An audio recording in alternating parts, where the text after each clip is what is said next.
बता दें ट्रंप के इन समर्थकों का ये पूरा मामला है क्या, क्योंकि इस बार जो चुनाव हुए थे अमेरिका में ऐतिहासिक चुनाव थे। जरा इन आंकड़ों को गौर से देखिए। नंबर 1 बाइडेन के बाद इतिहास में सबसे ज्यादा वोट इस बार डोनाल्ड ट्रंप को मिले। जी हां, जो बाइडेन ने चुनाव जीते सबसे ज्यादा वोट उन्हें मिले, लेकिन नंबर 2 पर होते हुए डोनाल्ड ट्रंप को अमेरिकी इतिहास में हारने वाले किसी भी राष्ट्रपति को सबसे ज्यादा वोट मिले। इस बार अमेरिकी इतिहास में सबसे ज्यादा लोगों ने इस बार हालांकि वोट किया था। 15 करोड़ 90 लाख कुल लोगों ने वोट किया था। एक बार फिर से अगर हम पहला वाला फ्लिप करके दिखाएंगे आपको शुरू से, क्योंकि ये इस आंकड़े को गौर से समझिए।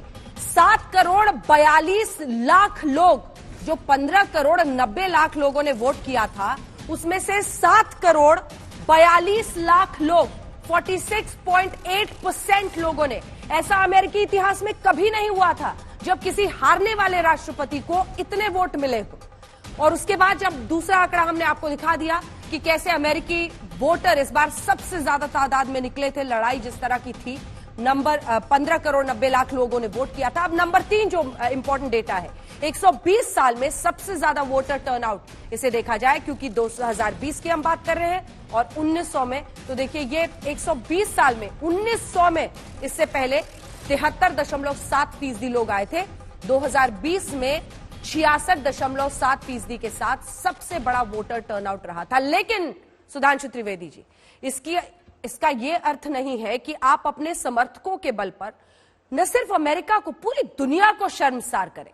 एक वक्त वो था जब प्रधानमंत्री ने जमकर प्रशंसा की थी डोनाल्ड ट्रंप की, और आज देखिए किस तरह से उनके समर्थकों ने शर्मसार किया है। लेकिन सवाल यह है कि उकसाया क्यों डोनाल्ड ट्रंप ने?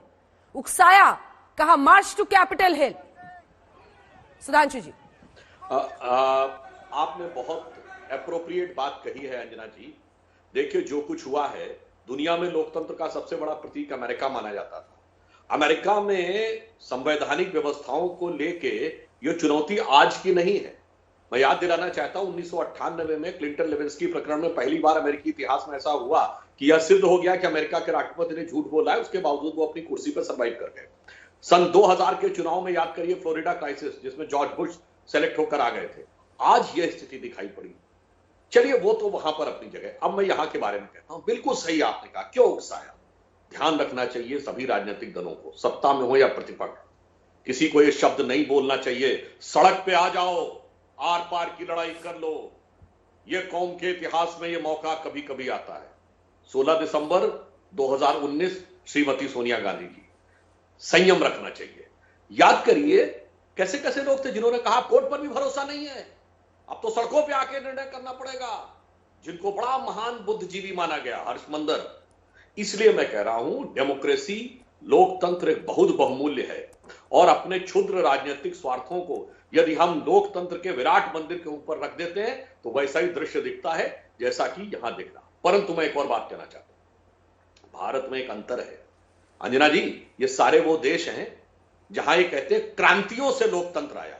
रूस की क्रांति, चीन की क्रांति, अमेरिका की क्रांति, इंग्लैंड की क्रांति, फ्रांस की क्रांति। तो वहां तो ये सब मज्जर रहा ही होगा। उस जमाने में टीवी नहीं था, वरना फोटो में आती तो ऐसे ही कब्जा किया गया था।